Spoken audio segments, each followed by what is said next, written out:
नवीन जे काही घरकुला द्यायची आहेत ती त्या योजनेच्या माध्यमातून देत आहोत। बंटी बांगडी या जागेवर बसा। जुने जे आहे त्याचे बांगडेजी 100% आज 300 कोटी रुपये निधी आलेला आहे।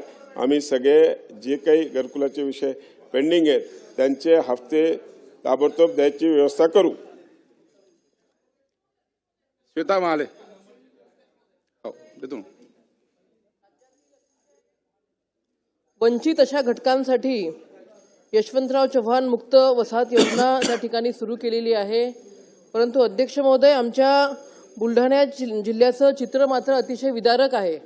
माझ्या चिखली विधानसभेमधील चिखली तालुक्यामध्ये या समाजाच्या वतीने जवळपास 577 लाभार्थ्यांनी त्या ठिकाणी अर्ज केलेला आहे। प्रस्ताव त्यांचा पंचायत समितीमध्ये गेलेला आहे आणि बुलढाणा तालुक्यामध्ये जवळपास 700 प्रस्ताव त्या ठिकाणी आलेले आहेत।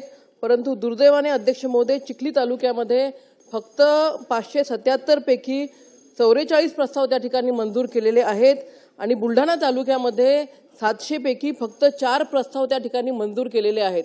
अध्यक्ष महोदय, निधी नसल्यामुळं आणि या घरकुलाच्या लाभार्थ्यांना जागा नसल्यामुळे त्यांचे हे प्रस्ताव त्या ठिकाणी मंजूर होऊ शकलेले नाही आहेत। अध्यक्ष महोदय, मला मंत्री महोदयांना या ठिकाणी विनंती करायची आहे की आमच्या बुलढाणा जिल्ह्यातील चिखली विधानसभेतील हे जे लाभार्थी आहेत या लाभार्थ्यांना आपण जागा उपलब्ध करून देणार आहोत का, तसेच या घरकुलांसाठी आपण लवकरात लवकर निधी हा कधीपर्यंत देणार आहोत ही माहिती या ठिकाणी द्यावी। धन्यवाद। अध्यक्ष महोदय, सन्मान्य सदस्यांनी जो प्रश्न विचारला हा थोडासा महसूलशी रिलेटेड आहे, कारण की ही जी जागा आहे ती महसूल विभागाच्या माध्यमातून उपलब्ध केली जाते, कलेक्टरच्या माध्यमातून आणि जिल्हा परिषद सीओच्या माध्यमातून। तर नक्कीच आपण जे आम्हाला सांगितलंय त्याच्यात आम्ही व्हेरीफाय करू, कारण आमच्याकडे ज्यांचे प्रस्ताव येतात त्यांना आम्ही नक्कीच सगळ्यांना मान्यता देतो आणि त्यांना आपण देतो। पण आज ग्रामविकासच्या माध्यमातून हे सगळे GR निघतात। माझी आपल्याला विनंती आहे की थोडंसं आपण त्यांच्या माध्यमातून जर तपासणी केली तर आपल्याला कळेल की तिकडे का आपल्या या फाईल झाल्या नाही, कारण ह्या आमच्याकडे ज्यावेळेस तिकडून मंजुरी करून येतात त्याच वेळेस आमच्याकडे त्याचं पेमेंटसाठी येतात त्या। चला सुधीर भाऊ, त्यांचे लक्ष सुधीर भाऊ बरं। अध्यक्ष महोदय, जालना जिल्ह्याचा खरं तर हाच प्रश्न आहे। अध्यक्ष महोदय, जालना जिल्ह्याचा हाच विषय। अध्यक्ष महाराज, जालना जिल्ह्यामध्ये अनेक घरकुलं आपण या ठिकाणी मंजूर केली आणि मंजूर घरकुल कोणाला केले आपण अध्यक्ष महाराज? अत्यंत सामान्यातल्या सामान्य माणसं आहेत, गरीबातल्या गरीब माणसं आहेत अध्यक्ष महाराज। तो एका आशेने आपल्याकडे या ठिकाणी बघतो की बा आम्हाला घरकुलाला पैसा मिळाला पाहिजे, पहिला हप्ता मिळाला त्यांना, पण तो बाकीचे उर्वरित हप्ते या ठिकाणी अध्यक्ष महाराज तो व्याज भट्ट्याने पैसे आणतो, त्या गवंड्याचे पैसे राहतात, बाकी इतर लोकांचे पैसे असतात व्याजाचं, आणि जो आपण जे देतो ते त्याला व्याजच भरावं लागतं अध्यक्ष महाराज। त्यामुळे 14,867 घरकुलांचा आमचा जो निधी आहे तो निधी तातडीनं माननीय मंत्री महोदयाने जसं सुधीर भाऊला उत्तर या ठिकाणी दिलं, आपण त्या जिल्ह्याचे पालक आहात, आमचे शेजारी आहात माननीय मंत्री महोदय, त्यामुळं जालन्याच्या या जेवढे घरकुलांचा हप्ते बाकी आहेत त्या सर्व घरकुलाला पैसे आपण तातडीनं देणार का आणि या 8 दिवसामध्ये देणार का, हा माझा मूळ प्रश्न आहे। अध्यक्ष महोदय, सन्मान्य सदस्य अर्जुन खोतकर साहेबांनी जो प्रश्न विचारला त्याच्यामध्ये आपल्याला एक सांगू इच्छितो की आमच्याकडे आता निधी उपलब्ध झालेला आहे। ज्यांचे प्रस्ताव खालून, कारण की त्याच्यात कसं आहे 3 टप्प्यात पैसे येत असतात। एक आहे जे अर्थसहाय्य जे आहे ते अनुदान बनून 1,20,000 रुपये असतात, दुसरं जे असते तर मनोरंगाच्या अंतर्गत 28,000 रुपये असतात, आणि तिसरं जे आहे ते स्वच्छ भारत मिशनमध्ये शौचालयासाठी असे 12,000 रुपये। या 3 टप्प्यात ते पैसे येत असतात। जसं आपला प्रस्ताव आला असेल तर नक्कीच त्याचे पैसे देऊ।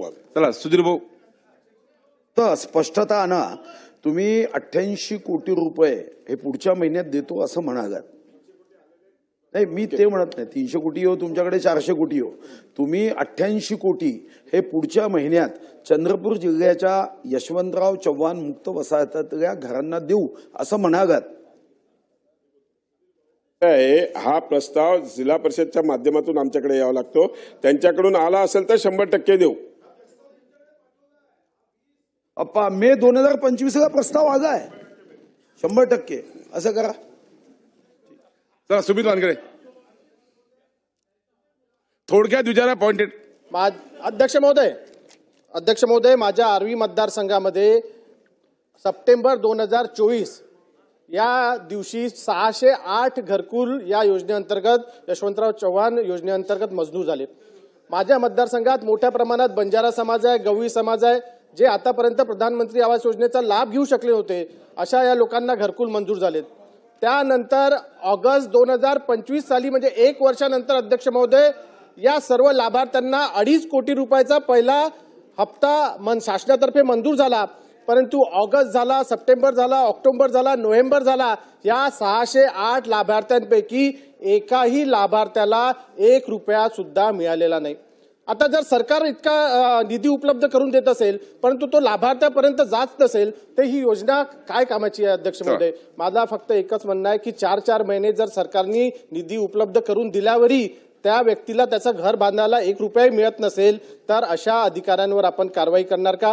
हे लॅप्सेस कशामुळे आहेत, हे ऍडमिनिस्ट्रेटिव्ह लॅप्सेसची कारणं काय आहेत हे शोधून त्वरित हे जे 608 लाभार्थी आहेत त्यांना महिनाभरात FTO करून त्यांचा निधी हा त्यांच्या खात्यामध्ये उपलब्ध करून देणार का? ही माझा प्रश्न माननीय मंत्री महोदयांना आहे. अध्यक्ष महोदय, मी अगोदर पण सांगितलं काय आहे की याच्यात जिओ टॅग फोटो आला, त्याच्यातून जर जिओ टॅग करून फोटो आमच्याकडे आले, त्याची मान्यता तिकडून आली जिल्हा परिषदकडून, तर आम्ही ताबडतोब पैसे रिलीज करू याच्यात. चला डॉक्टर शेवटचा प्रश्न. त्यांच्या ज्या मंजूर घरकुलं आहेत त्यांच्या वितरित होण्यापासून राहिलेल्या निधीची चर्चा करतोय. पण दुसरीकडे जर आपण बघितलं तर आमच्या नाशिक जिल्ह्यामध्ये परिस्थिती अत्यंत वेगळी आणि विदारक आहे. सुधीर भाऊ, आमच्या जिल्ह्यामध्ये एकही घरकुल अजून मंजूर झालेलं नाही. त्याच्यामुळे आम्ही जेव्हा अर्ज हे 1 वर्ष 2 वर्षापासून आम्ही पाठपुरावा करतोय तर डिपार्टमेंटकडनं हे सांगण्यात येतं की हे सर्व अर्ज आपण PMAY मध्ये करावे, ह्या योजनेमधनं करू नये. तर मग नक्की मंत्री महोदयांनी आम्हाला सांगावं की ही योजना काही विशिष्ट भागासाठी जिल्ह्यांसाठी आहे, उत्तर महाराष्ट्रासाठी नाशिकसाठी नाहीये का?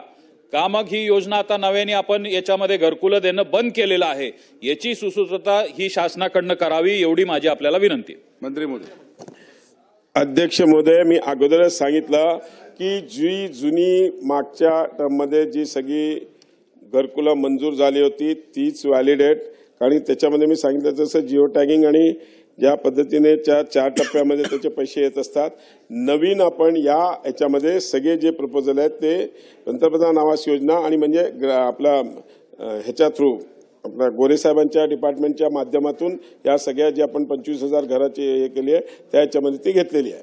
त्यामुळे तुम्ही खरं म्हणजे मंत्री महोदयाचं तर अभिनंदन केलंच पाहिजे.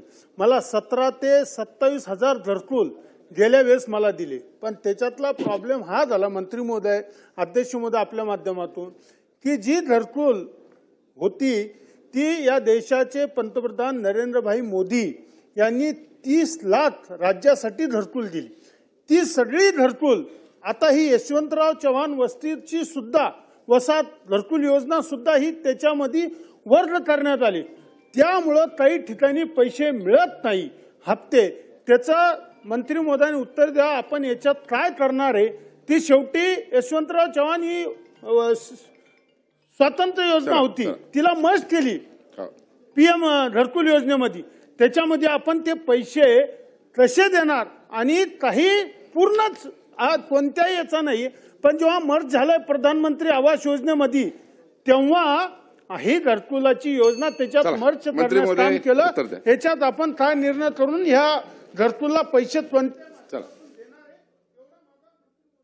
नाही. धन्यवाद. ज्यावेळेस मागच्या याच्यामध्ये जी मंजूर झाली होती, ज्याला पहिला हप्ता 15,000चा मिळाला होता, त्या 15,000 ज्याला मिळाला त्याचं जिओ टॅगिंग करून आपण चेक करून त्याचं रजिस्ट्रेशन आपण कन्फर्म केलेलं आहे. पण त्यावेळेस ज्याला पहिला हप्ता मिळाला नाही त्यांना आपण सगळ्यांना सांगितलं होतं की ती PMAYची जी नवीन योजना आली आहे त्याच्यामध्ये त्यांनी रजिस्ट्रेशन करावं. त्यामुळे ज्याला पहिला हप्ता आलेला आहे त्याचे जे आहेत आणि त्याचं जसं जसं स्टेप बाय स्टेप, कारण की दुसरा हप्ता आपण 45,000चा देतो, तिसरा हप्ता आपण 40,000चा देतो, चौथा हप्ता आपण 20,000चा देतो. अशा पद्धतीने जे देतो, ज्याला पहिला दुसरा हप्ता आला त्याला बाकीचे पैसे पण 100% मिळतील.